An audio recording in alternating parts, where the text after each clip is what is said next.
Bienvenue dans On n'a jamais fait comme ça, le podcast qui révolutionne vos pratiques RH. Vous en avez marre des méthodes RH de notre siècle? Vous cherchez des solutions concrètes qui fonctionnent vraiment? Alors vous êtes au bon endroit. Dans chaque épisode, je vous dévoile les stratégies qui marchent, les innovations qui changent la donne et les témoignages de ceux qui osent faire différemment. Ah oui, je suis Florent Le Tourneur, fondateur de We Feel Good.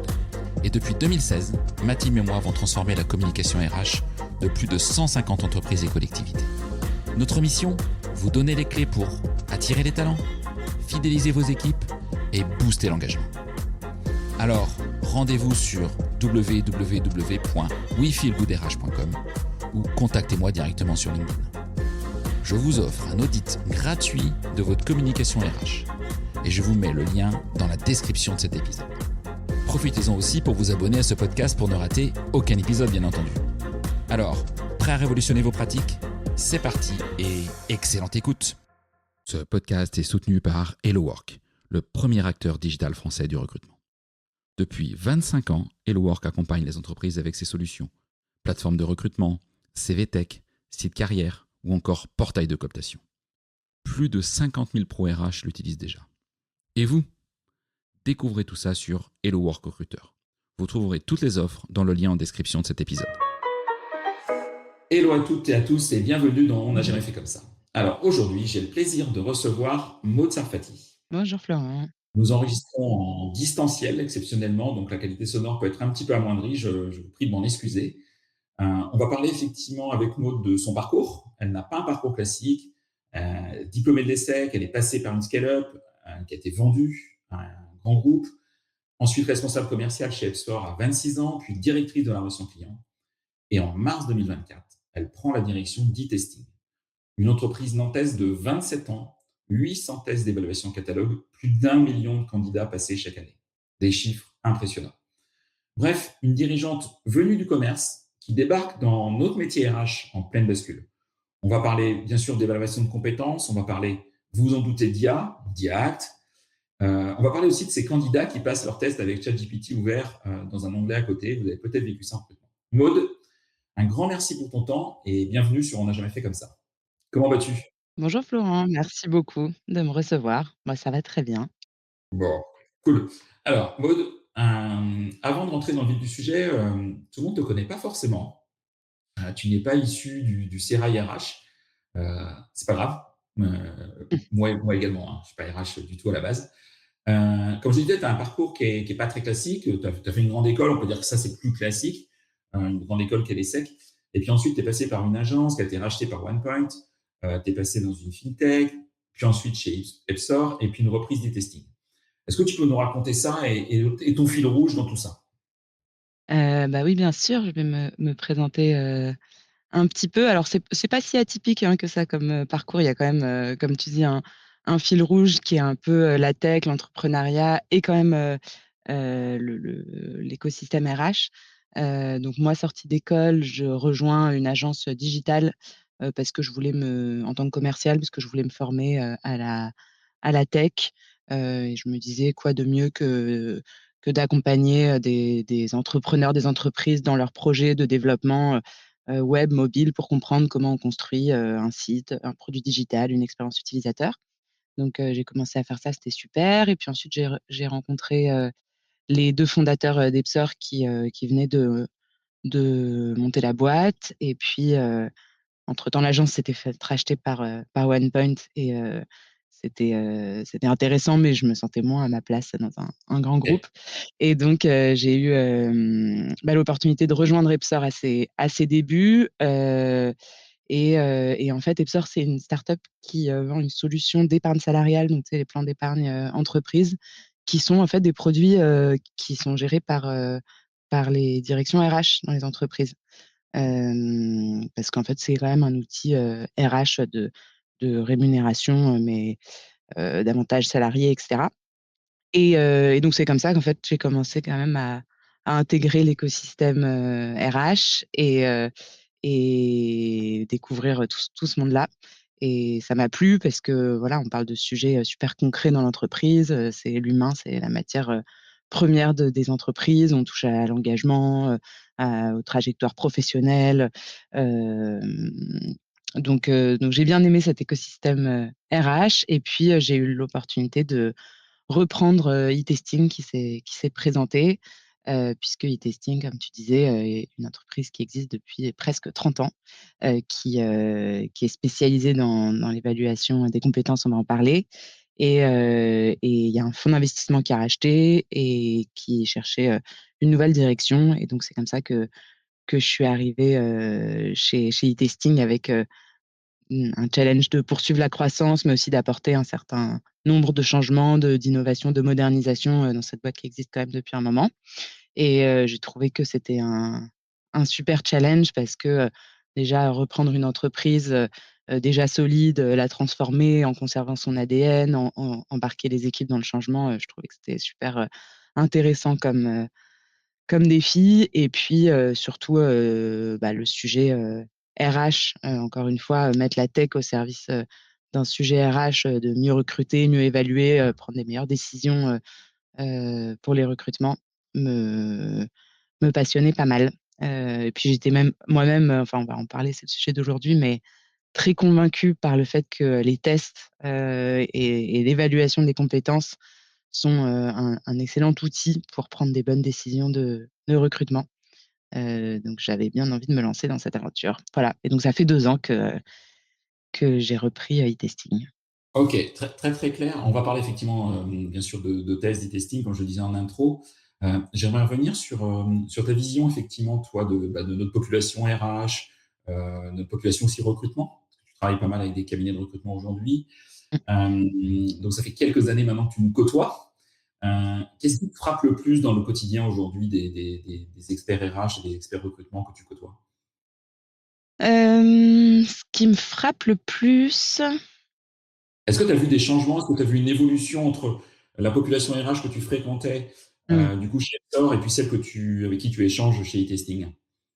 Alors, c'était pas exactement la même population, parce que chez Epsor, j'étais en relation avec des RH, mais ensuite au sein des équipes RH, c'était plus la partie, comp and ben, rémunération, avantages sociaux. Ouais. Mmh. Donc c'est hyper différent en fait comme métier. D'ailleurs, c'est une des choses qui me frappe, c'est la diversité des expertises, et des métiers RH.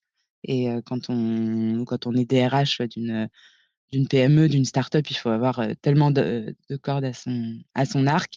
Donc j'ai un peu plus découvert quand même la partie recrutement ces 2-3 dernières années. Et je pense que ce qui me frappe, c'est un peu ce qui frappe tout le monde en ce moment, c'est la rapidité du changement du métier. Et en fait, ça change tellement côté candidat, puisque les candidats ont tellement de nouveaux outils à leur disposition pour postuler. Et franchement, aujourd'hui, alors moi, je reçois encore des candidatures avec des lettres de motivation, mais je les regarde même pas, quoi. Hem, Puisque n'importe qui peut faire une lettre de motivation en 30 secondes. Et puis on est submergé de candidatures qui sont pas forcément qualifiées. Donc c'est quand même le gros, gros bouleversement des 2-3 dernières années, hein.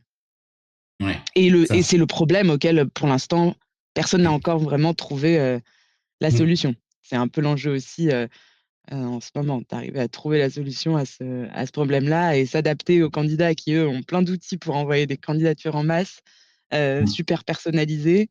Et en même temps, est-ce qu'on va faire le miroir et utiliser les mêmes outils pour les évaluer? C'est ça toute la question. C'est un bon sujet. On s'est croisés au Talent Lab organisé par Laurent Broye il y a quelques jours avant l'enregistrement là. Et c'était un des sujets centraux, effectivement, hein. C'était cette capacité qu'ont les candidats à utiliser l'IA pour postuler.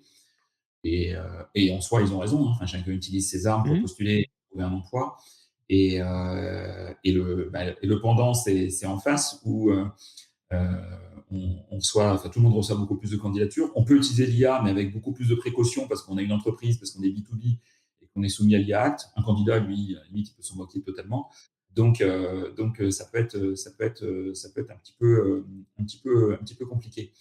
Euh, Tu insistes d'ailleurs beaucoup, tu vois, tu en as parlé là, tu en avais parlé quand on avait préparé et dans tes prises de parole, tu insistes beaucoup sur l'humain dans le recrutement et comment on arrive encore à tenir cette posture quand toute l'industrie du recrutement pousse de plus en plus vers vers l'automatisation au sens au-delà de l'IA, d'ailleurs, vers l'automatisation.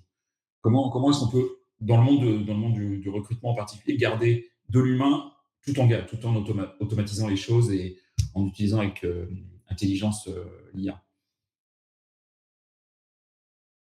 Je crois que, les 2 sont pas incompatibles, du tout et moi tous les recruteurs, les directeurs et directrices RH que je rencontre, souhaitent, continuer à mettre l'humain, au cœur et même trouvent pas ça très compliqué de le faire en fait, garder de l'humain c'est ce pourquoi je pense on travaille aussi tous, et particulièrement quand on travaille dans les RH donc c'est plus de se dire qu'aujourd'hui on a plein d'outils qui nous permettent de venir, nous aider à faire, toute une partie des tâches, qui sont automatisables et on va peut-être en parler un peu plus, mais c'est tout le haut du funnel, du recrutement. Donc quand on peut utiliser, l'IA et des outils pour, gagner en efficacité, on le fait et ça permet de remettre quand même, l'humain, au centre derrière et je connais pas une seule entreprise franchement qui fait pas, un entretien, en présentiel ou en visio, mais bah, justement au Talent Lab où on était, la semaine dernière, on avait, une personne de chez L'Oréal qui disait que l'entretien en présentiel est obligatoire, dans le process de L'Oréal et je pense que c'est le cas dans à part les entreprises qui sont en full remote, que la très grande majorité des entreprises aujourd'hui continuent à recevoir leurs candidats en présentiel et j'imagine pas que ça va, heu, que ça va changer. Donc je pense que se dire qu'il y a un problème, avec, la perte, d'humanité et qu'on va arrêter de mettre de l'humain dans le recrutement, j'y crois pas. Ok. Faut pas s'angoisser là-dessus. Mais c'est sûr qu'on va pouvoir, peut-être en mettre encore plus grâce à tous les outils dont on dispose. Alors, bon alors, vous dites que vous proposez des tests de compétences au sein d'e-testing. Est-ce que tu peux nous expliquer concrètement ce que vous faites au quotidien pour les RH en 1 ou 2 minutes? Hmm. Oui, alors on a, effectivement un catalogue de tests, pour, évaluer les candidats, sécuriser les recrutements et fiabiliser les décisions de recrutement. Un catalogue de tests qui est le plus large, du marché français. Puisqu'il comporte, près de 500 tests qui sont soit des tests, techniques, donc hard skills, des compétences, transverses, des types, langue, bureautique et cetera, des tests de logique, et puis des tests métiers très spécifiques. Donc tu as un test, comptable, un test, carreleur, maçon et cetera. Des tests qui sont créés du coup par des experts, métiers sur des référentiels précis, et ainsi de suite. Donc ça, c'est toute la partie hard skills. Et des tests aussi soft skills, donc des questionnaires de personnalité, de vente, de management. Là, on vient de sortir un nouveau, bilan de profilage, pour, déterminer le profil professionnel d'une personne. Donc voilà, on a ce catalogue de tests, qui permet de mieux évaluer les candidats. Comment vous faites quand un RH vous contacte à choisir le bon? Tu vois, alors j'ai dit en intro 800, mais c'est effectivement 500, près de 550, Oui, je crois. tu raison. Pourquoi je me suis emballé avec ces 800? Enfin, peu importe. Bref, je suis RH, je vous contacte. Comment est-ce que vous m'aidez à choisir le test ou les tests, je ne sais pas trop comment ça fonctionne, qui vont correspondre clairement à mon besoin? Tu vois, comment est-ce que vous faites le matching entre les besoins test et le besoin du client? Hem, En fait, on a ce test, enfin ce catalogue de tests soft skills dans Ouais. lequel il y a, 4-5, tests. Donc là, tu as pas tellement besoin d'aide pour choisir et le catalogue de tests hard skills, c'est là qu'il y a le gros des tests puisqu'en fait, il y a énormément de métiers représentés. Donc tu souscris soit au pack hard skills, soit au pack, soft skills.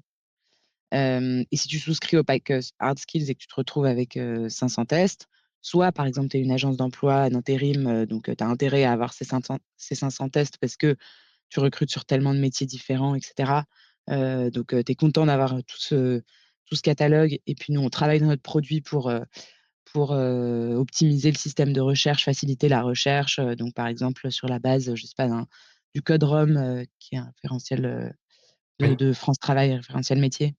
Tu peux, taper ton code ROM puis avoir des tests, suggérés, heu et heu et sinon si, tu as des cas d'usage, plus précis parce que, tu es, une entreprise qui recrute, des, responsables de rayon, des et des vendeurs en magasin, parce que tu es une entreprise, de la grande distribution, et ben, dans ce cas-là, on peut, créer un catalogue, réduit si besoin, pour le client, pour qu'il se retrouve pas avec un test maçon qui lui est proposé, qui l'intéresse pas forcément. OK, donc ça vous pouvez paramétrer, en fait, un Voilà, on peut le paramétrer, mais l'idée c'est quand même, de que le client puisse, et l'utilisateur puisse trouver le test qui lui convient, directement sur la plateforme et pas forcément en passant par nous. Heu, donc on a une équipe produit qui travaille pas mal, là-dessus en ce moment. Alors si on revient sur ces tests, hein, alors peut-être que tu vas différencier effectivement les tests hard des tests soft. Où est-ce qu'ils créent le plus de valeur? Est-ce que c'est avant un entretien physique?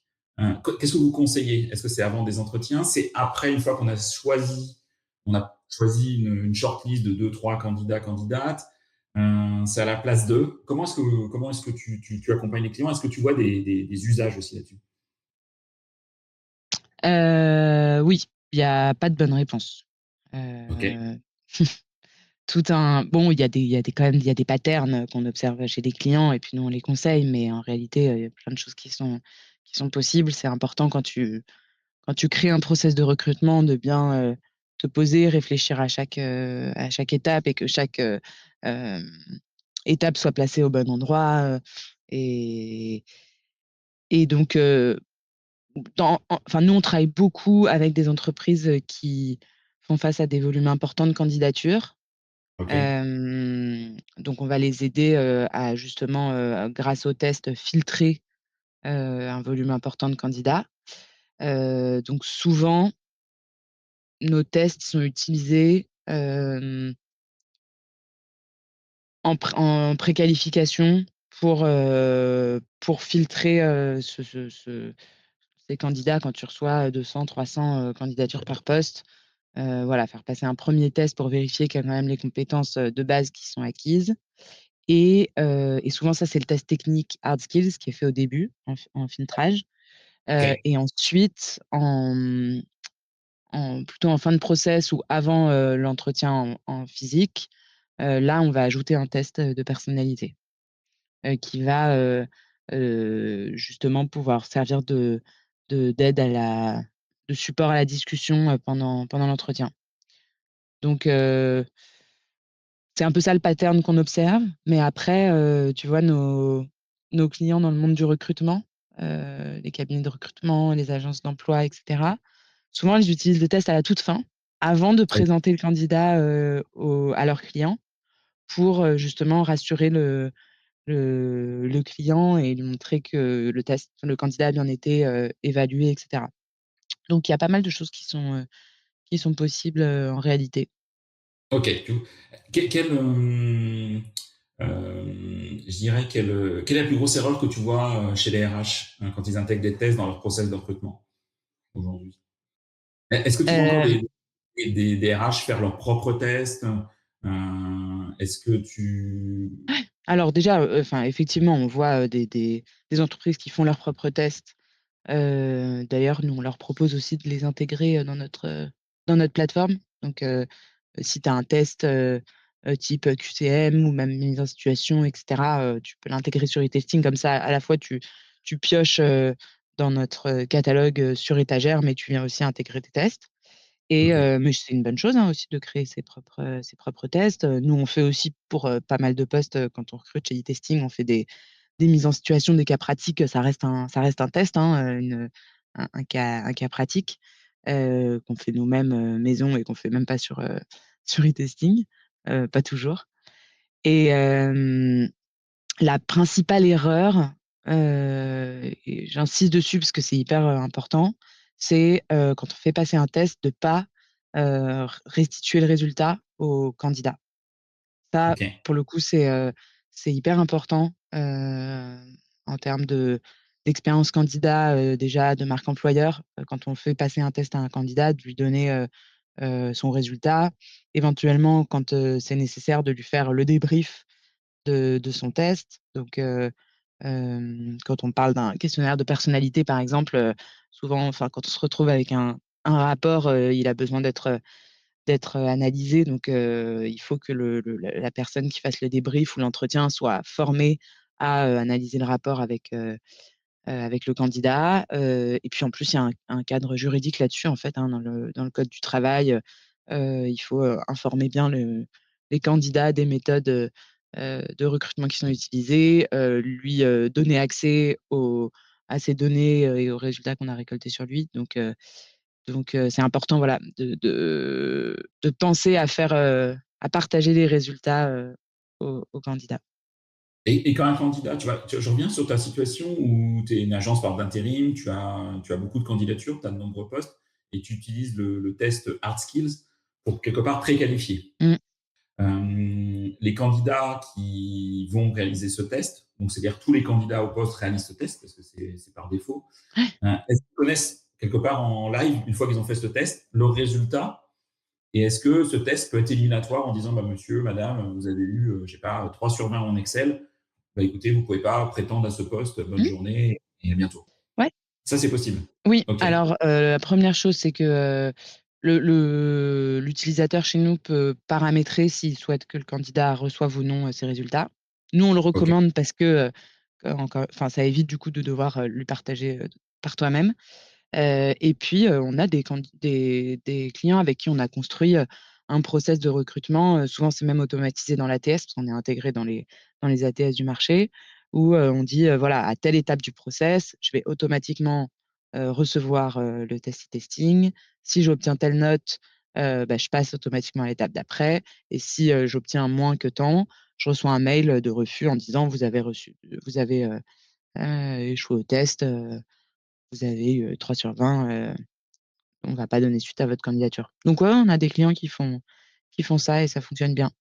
Et les retours des candidats sont bons sur les tests. Ça, OK. ça fait partie aussi un peu des des idées reçues que, les candidats n'aiment pas passer des tests, qu'ils les passent pas et cetera. On a quand même des bons taux de passage. On suit beaucoup le ratio entre, les tests envoyés et les tests réalisés et puis les candidats aiment bien, voilà, faire des tests, se tester, mieux se connaître avec des questionnaires de personnalité et cetera. Ils ont une bonne perception aussi du test dans le process de recrutement parce qu'ils voient qu'ils vont être évalués de façon, objective.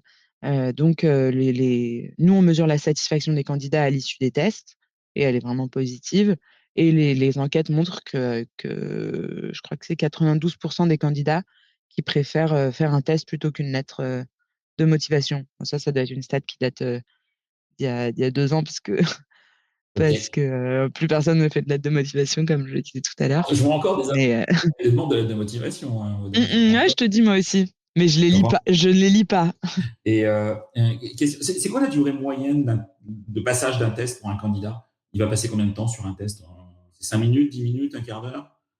Ça dépend, nos tests, ça franchement ça dépend. Tu as des Ouais, tests techniques métiers qui durent, 5-10 minutes, qui sont conçus justement plus pour le monde de l'intérim où, ouais, tu as des candidats qui sont quand même assez, pressés, qui vont pas vouloir passer 30 minutes sur un test. Quand tu fais passer un test, de compta, bah, en général, c'est un peu plus long. Des tests, Excel bureautiques, tu es souvent, sur des cadres qui sont prêts à passer, plus de temps OK, sur un test, qui vont le faire sur ordinateur, alors que pour des métiers, plus, col bleu, c'est plutôt sur mobile. Donc voilà et la partie personnalité, on a, la spécificité d'avoir des tests quand même de personnalité qui sont rapides à passer, qui sont justement adaptés à ces profils, à ces cols bleus. OK. Comment est-ce que vous garantissez que je l'ai cité à l'intro parce que c'est des sujets dont on entend parler de plus en plus, qu'un candidat, une candidate je parle à des tests techniques, je suis derrière mon ordi, donc je le fais en asynchrone, je le fais quand je veux, on est bien OK. Qu'à côté, il ne va pas ouvrir un onglet avec une IA type ChatGPT ou Gemini et prendre vos questions, les mettre dans l'IA pour avoir les bonnes réponses et les remettre dans vos tests. Comment vous garantissez que ça a une valeur? Bah, on a un mode, surveillé. On a été obligé de s'adapter, nous Ouais, aussi. c'est quoi? Donc Ça fonctionne ça? Ah, ça ça m'intéresse trop. fonctionne, ouais, ouais. Ça fonctionne Et comment?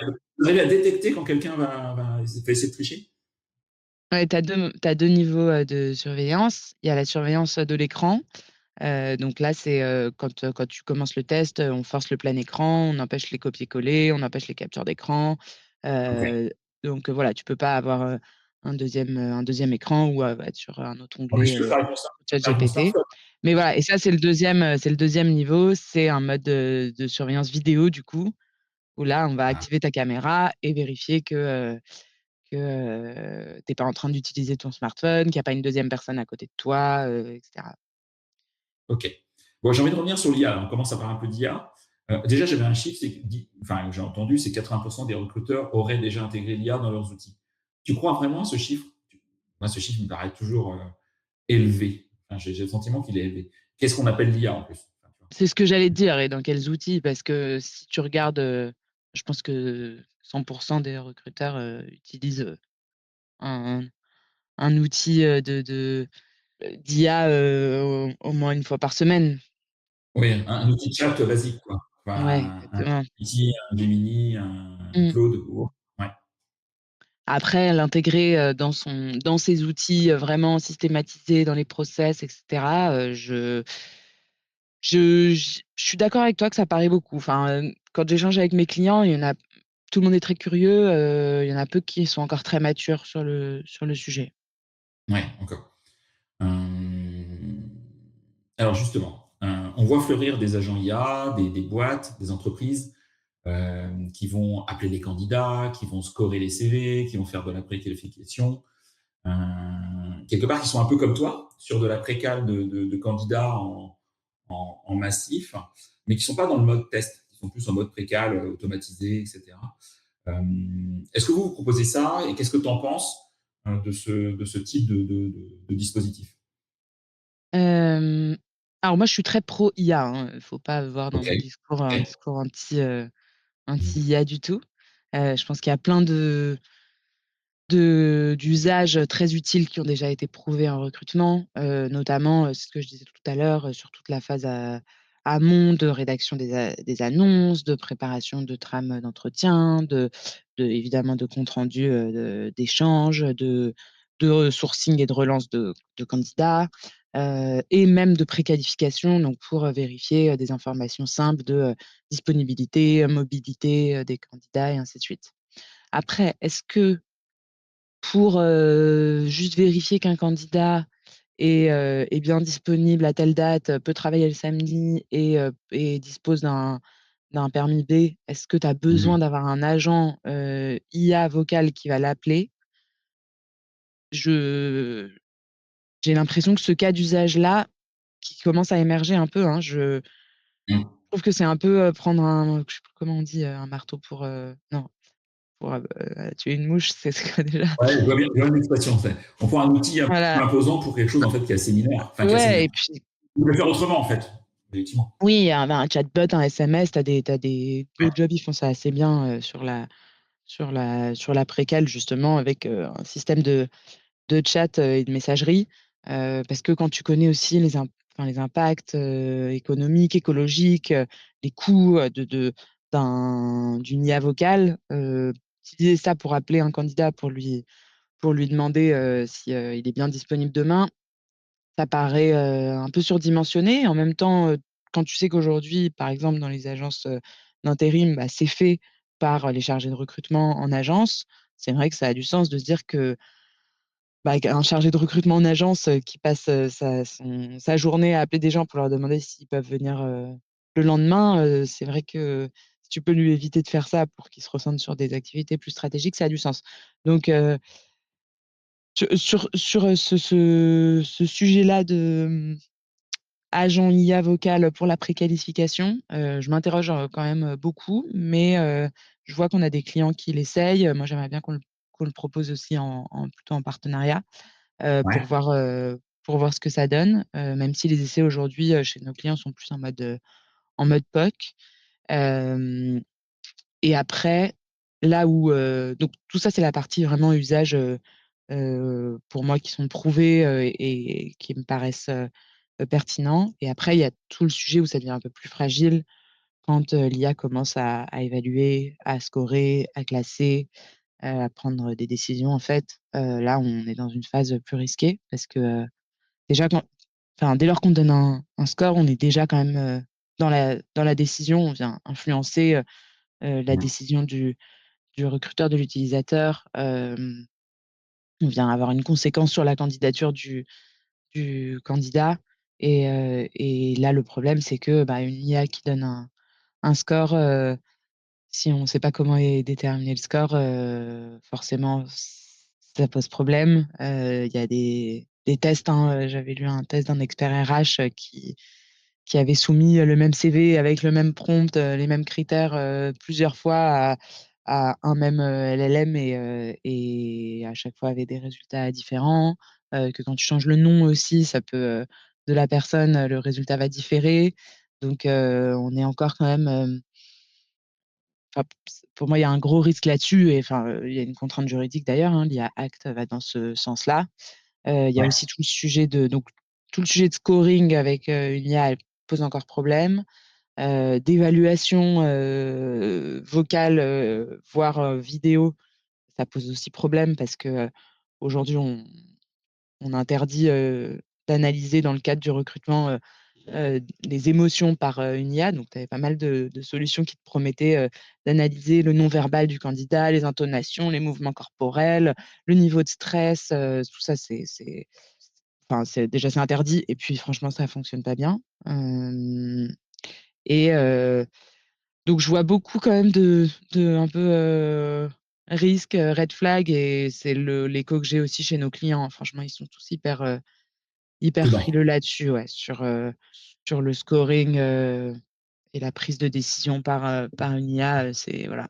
Après, c'est le marché qui va décider en fait. On va voir, j'ai l'impression que les clients pour l'instant sont et le monde de RH est assez frileux et pas convaincu, mais si on leur propose quelque chose qui fonctionne bien, ils vont peut-être l'acheter, ça va marcher donc qui suis-je pour te dire ce qui va se passer? Je ne sais pas. En tout cas, je pense que Ouais, et Maud, chez e-testing, comment est-ce que vous tracez la frontière entre ce qui est faisable et légalement faisable par l'IA Act et en utilisant l'IA et ce que vous interdisez de faire aujourd'hui?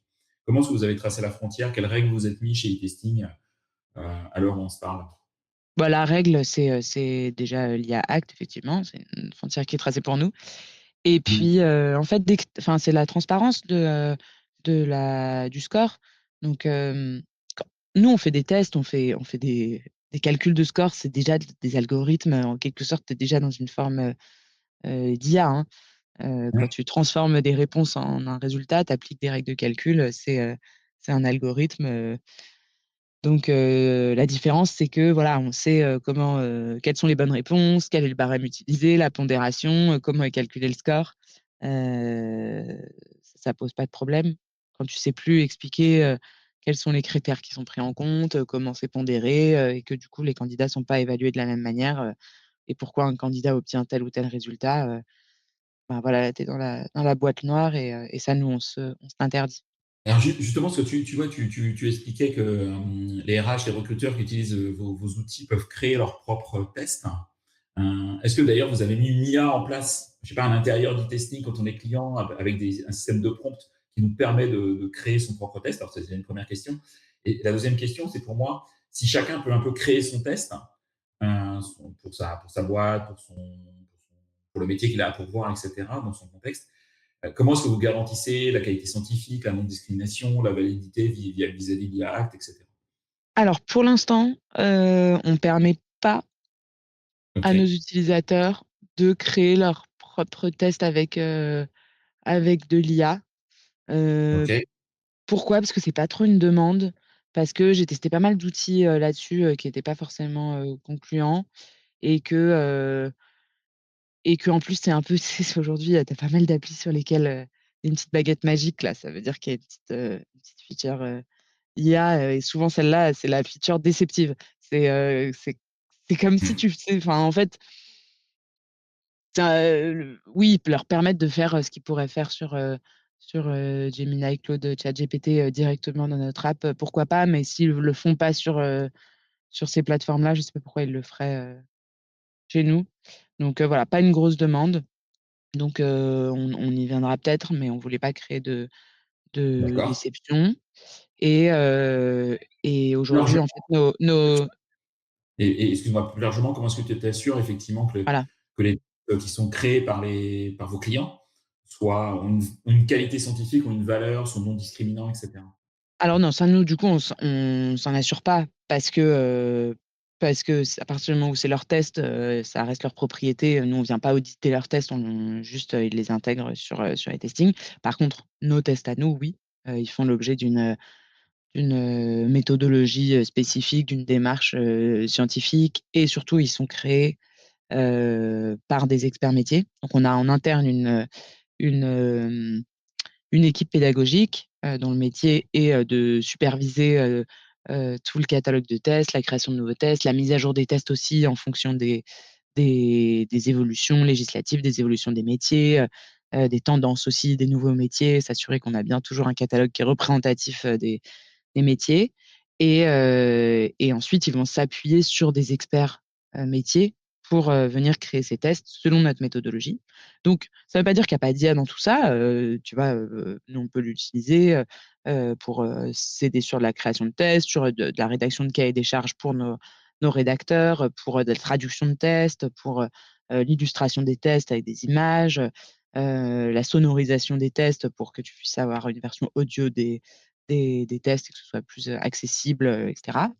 Hem, mais et nos rédacteurs, ils peuvent aussi s'aider de l'IA pour, pour créer les questions, générer des fausses, bonnes réponses, et ainsi de suite. Mais dans tout ça, il y a quand même un garde-fou et une vérification, humaine et c'est pour ça que nos clients achètent, nos tests, en fait.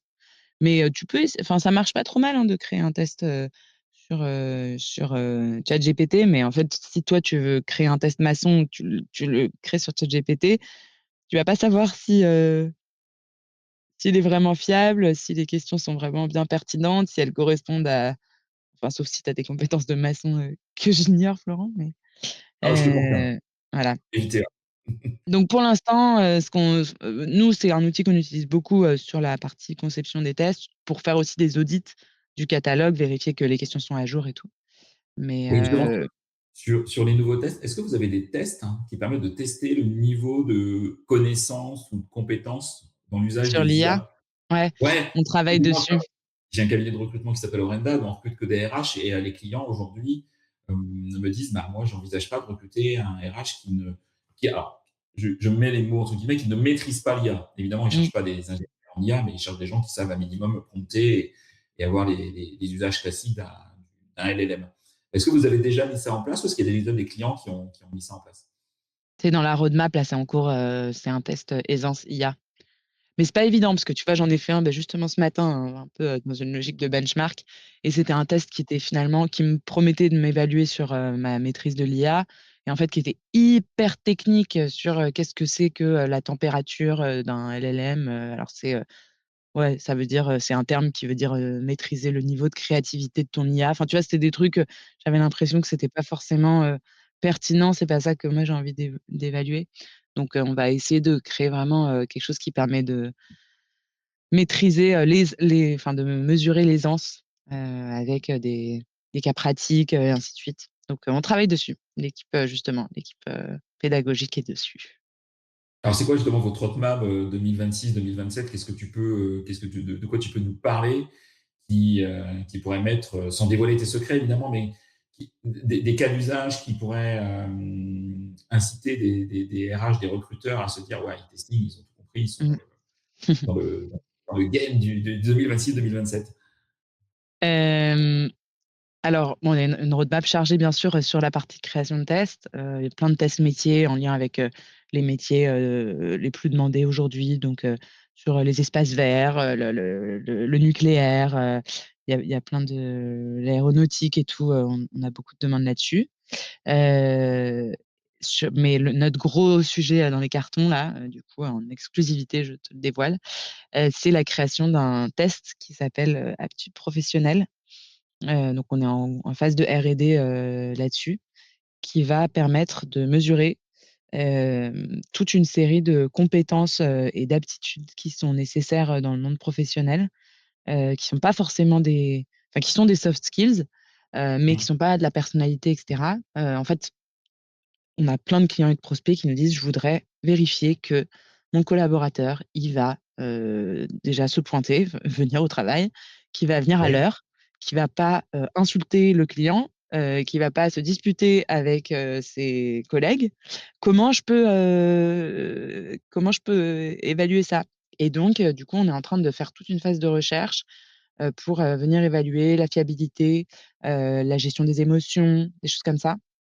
Et on va essayer de sortir ce test magique, on l'a appelé comme ça, en interne, au début, avant qu'il s'appelle aptitude professionnelle, et peut-être que quand on le sortira, il aura un autre nom, qui est, très attendu par nos clients et nos prospects. Donc ça, c'est notre gros, projet dans les cartons, et tu vois, créer un test comme ça, c'est de la recherche. On va travailler avec, des chercheurs, des universités, on va faire énormément d'étalonnage, d'interviews clients. Donc c'est un travail vraiment de plusieurs mois, et c'est pas un truc que tu fais avec une IA, en tout cas pas encore. Non, hyper intéressant. Du coup, tu vois, j'ai le sentiment en t'écoutant que le sourcing classique, le sourcing classique qu'on connaissait, il a un petit peu remis en question avec le couplage IA plus évaluation. Aujourd'hui, on peut recruter sans CV. Tu vois, moi, ça fait 20 ans ou 25 ans qu'on me dit on peut recruter sans CV. Il y a Pôle emploi, enfin France Travail maintenant, qui utilise la méthode MRS pour certains métiers recrutés. Moi, je dois dire qu'avec e-testing, on peut aussi utiliser e-testing sur certains jobs, sur certains métiers, sans avoir besoin de demander un CV à quiconque pour pouvoir se dire, OK, cette personne, cet homme, cette femme, il est compétent a priori, pour exercer le job. Qu'est-ce que tu en penses de ça, toi? Ah bah oui, tout à fait, quand je te parlais tout à l'heure, déjà de recrutement, volumique, où on utilise un test en préqualification, c'est souvent en lieu et place de l'analyse, d'un CV. Donc le test peut complètement venir, mesurer, valider, des compétences qui sont déclarées, sur un CV, et remplacer la lecture d'un CV. Et puis le test, c'est aussi un moyen d'aller au-delà du CV. Parfois, on est un peu surpris, justement, on voit un CV, qui a rien d'extraordinaire. Moi, j'ai déjà été surprise plein de fois comme ça par un candidat, hein, enfin par des candidats et des candidates, où, je m'y attendais pas, et puis en fait qui, dans une phase de test, vont se révéler, super bons, et inversement, certains qui ont le CV parfait et qui vont complètement, se ramasser sur l'épreuve, de tests techniques. Donc tu vois, là, on recrute quelqu'un sur la partie, service client, support, et ben, on a un test, qui vient évaluer comment tu réponds à un client, comment tu réponds tu gères une réclamation, tu gères un problème technique, et on voit bien que, il y a pas du tout une adéquation entre le CV parfait et le score, du test, hein. Et donc c'est super le test pour ça, parce que ça vient justement éliminer les biais, liés à la lecture du CV. Ça vient révéler des profils parfois, atypiques. Donc après on continue quand même à demander, des CV. C'est vrai que tu as raison, ce CV, on s'en est toujours pas défait. Et je me pose une question aussi, je sais pas ce que tu en penses toi d'ailleurs? Je J'échange parfois avec, des homologues, à l'étranger, puis je regarde un peu ce Mmh. qui se passe à l'étranger, et il y a, énormément de solutions de vérification de diplômes, de CV, et j'ai l'impression qu'en France, c'est pas très utilisé. Aux États-Unis, même dans d'autres pays européens, c'est hyper utilisé, et je comprends pas pourquoi. Moi, quand tu vois, avant d'avoir créé Orenda, j'ai créé un autre cabinet de recrutement avant, dont je suis plus l'actionnaire. On a utilisé les services d'une société qui s'appelle EveryCheck. Je ne sais pas si tu Ouais. connais EveryCheck.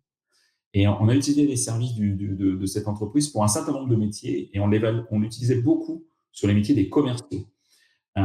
Et ouais, plus que sur d'autres métiers. Les commerciaux, excuse-moi, les commerciaux Ils étaient plus ont propices à mentir un peu sur leur, ouais. et en fait, ce que venait vérifier, en tout cas les check que moi j'utilisais, c'était la véracité de ce qui était indiqué sur un CV. C'est-à-dire, est-ce qu'effectivement, vous avez travaillé dans telle boîte? OK. Vous avez été en CDD? OK. Pendant combien de temps? Vous avez été en CDI? OK. Pourquoi vous êtes parti? Mmh. OK. Ouais, tous ces aspects-là. Et EveryCheck, son job, c'est effectivement d'appeler les écoles pour vérifier que tu as le bon diplôme, c'est d'appeler les services paye, les services comptables des entreprises dans lesquelles tu es passé pour vérifier, etc.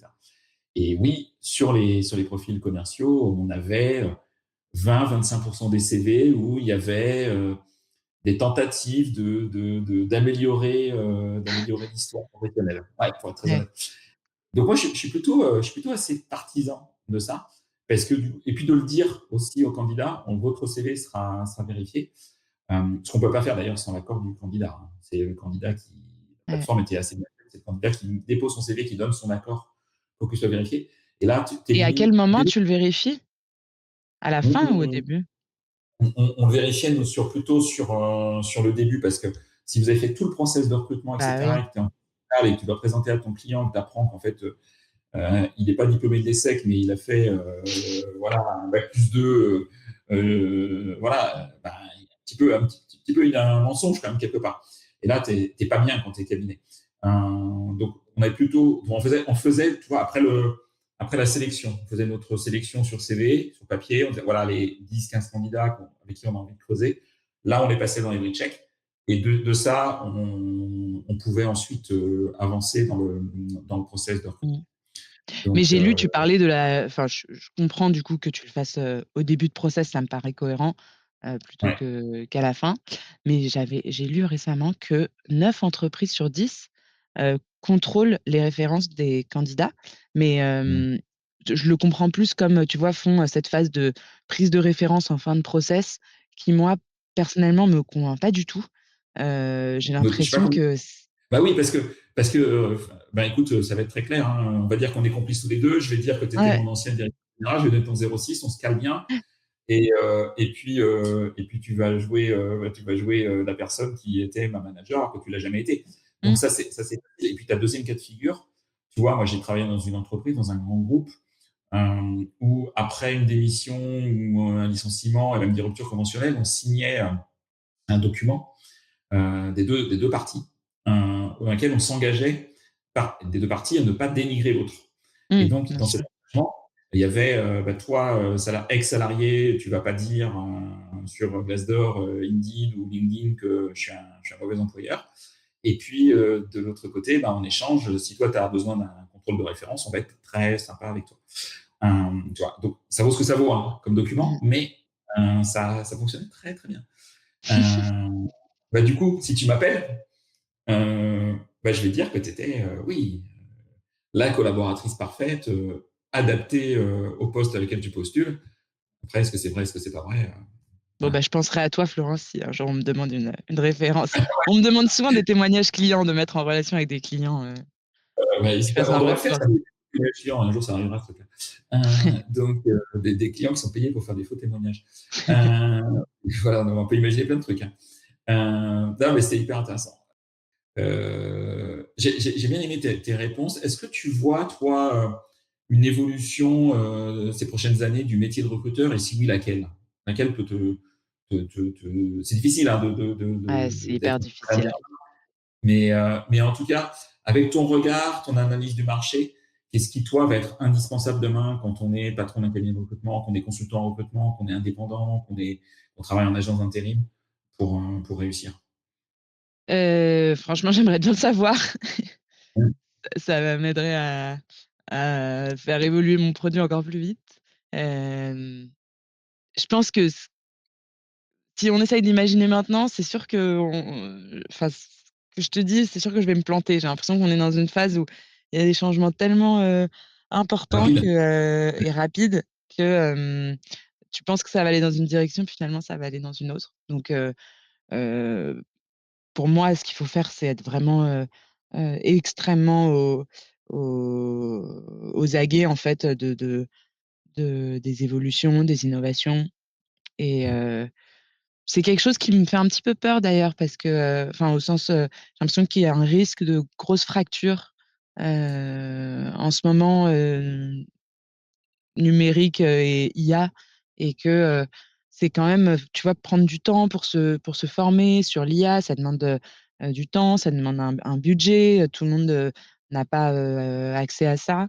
Et entre ceux qui ont le temps, le niveau de d'aisance, Mmh. le budget pour, se payer, des LLM et comparer, tous les outils, prompter toute la journée, voir ce qui se passe, développer des petits agents et puis ceux qui ont la tête dans le guidon et qui ont pas le temps d'y prêter attention. Donc je voilà, je pense que ouais, ça ce qui va changer, Mmh.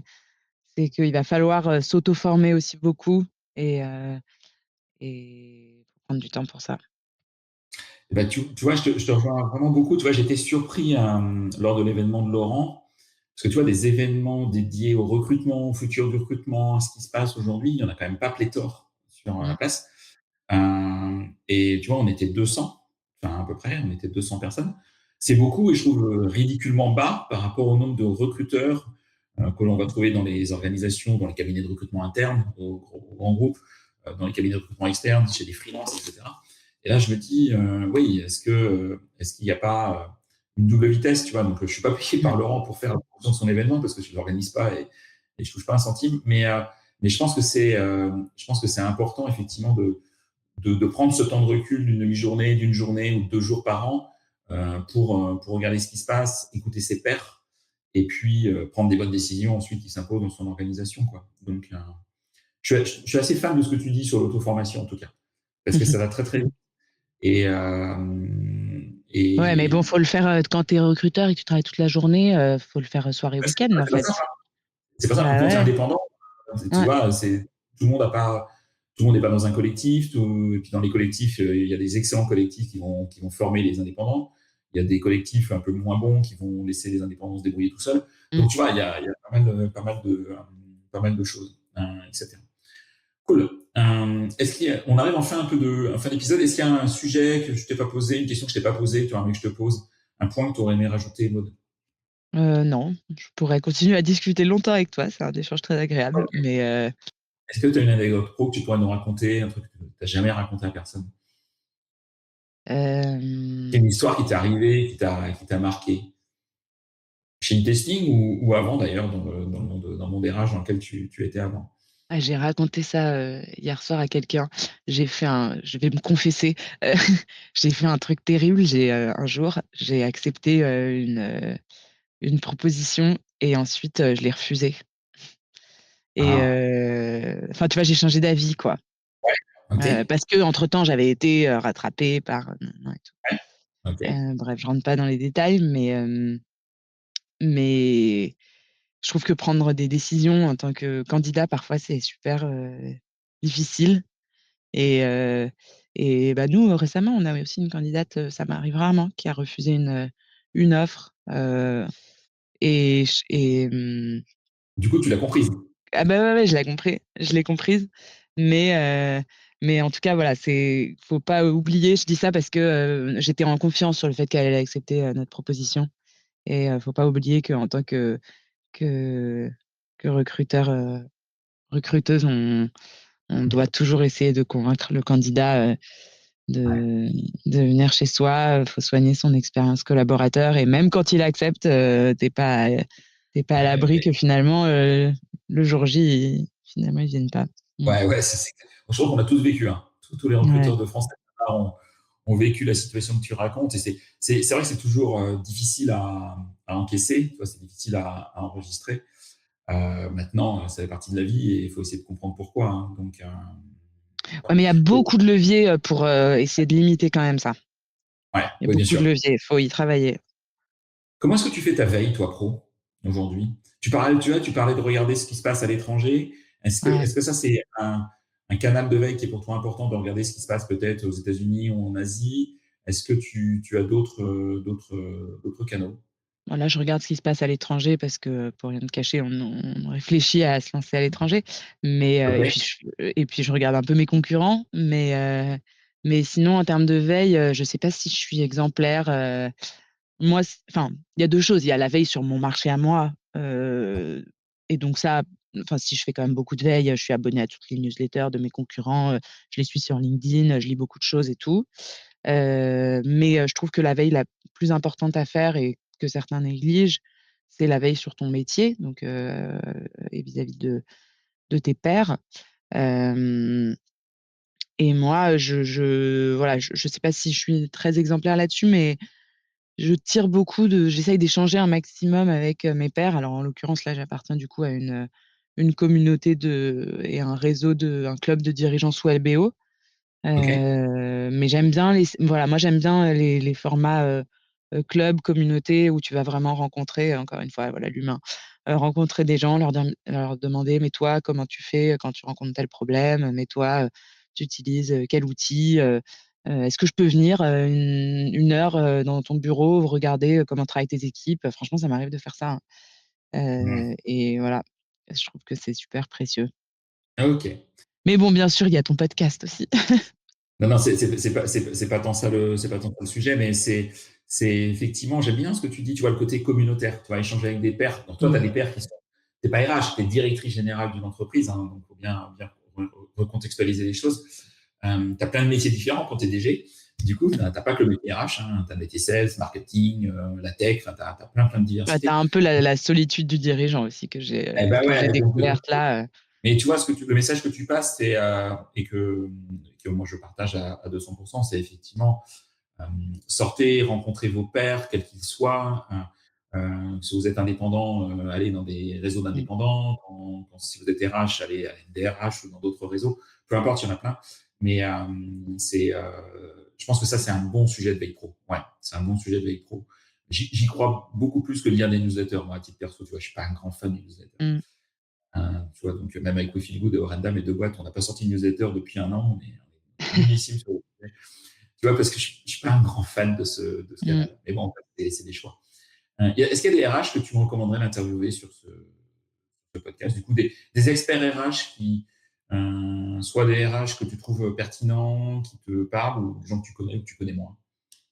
Hem, je sais que tu as déjà interviewé beaucoup de monde alors, j'ai une personne que j'aime beaucoup professionnellement, je trouve qu'elle a plein de choses à raconter, c'est, Marine Gérardot, ça te dit quelque chose? Elle était au Non, recrutement, bon voilà, mais je tu l'ai pas vois, vraiment, je l'ai pas interviewée, noté. Hmm. elle était au recrutement, chez Leroy Merlin et maintenant elle est indépendante, mais elle travaille, beaucoup chez Grand Frais, qui est une OK. très belle marque, enfin c'est le groupe Prosol. Ils gèrent, des dizaines d'ouvertures de boutiques, de magasins, donc avec des grosses problématiques de recrutement. Voilà, donc Ah ben, je je prends, te la effectivement. recommande. Merci, Maud. Et dernière question, si nos auditeurs, nos auditrices veulent te contacter, qu'est-ce qui est le plus simple? Est-ce que tu es joignable LinkedIn, par mail? c'est très bien. Ouais, LinkedIn. Tu arrives à répondre quand même à tes Oui. multiples sollicitations? Ça va, tu t'en sors. Ouais, Ça peut être toujours difficile sur ce canal, en plus avec la qualité de la messagerie LinkedIn, comme je le dis à chaque fois, c'est vrai, qui est tu as raison. OK. Bah, écoute, un grand merci, Maud. Un grand merci pour ton temps, un grand merci pour les échanges. Merci à toi. Merci de nous avoir aussi fait soit redécouvrir, soit découvrir e-testing, parce que c'est une belle maison et que tu redéveloppes fortement, et sur lequel toi-même tu as investi, donc tu t'engages fort. Donc, merci pour tout ça, Maud, en tout cas. Merci à toi Florent pour cet échange. À bientôt. Merci à tout le À monde. À bientôt. bientôt. C'est terminé pour ce bel épisode. Merci de l'avoir suivi en entier. Pour ne pas rater le prochain, d'ailleurs je prépare plein de chouettes entretiens pour ces prochaines semaines, abonnez-vous à On n'a jamais fait comme ça. C'est le bouton Suivre sur Apple Podcast ou s'abonner simplement sur Spotify. N'hésitez pas également à mettre 5 étoiles si vous avez apprécié ce podcast et à me contacter via LinkedIn pour tout commentaire ou toute suggestion d'invité. À bientôt!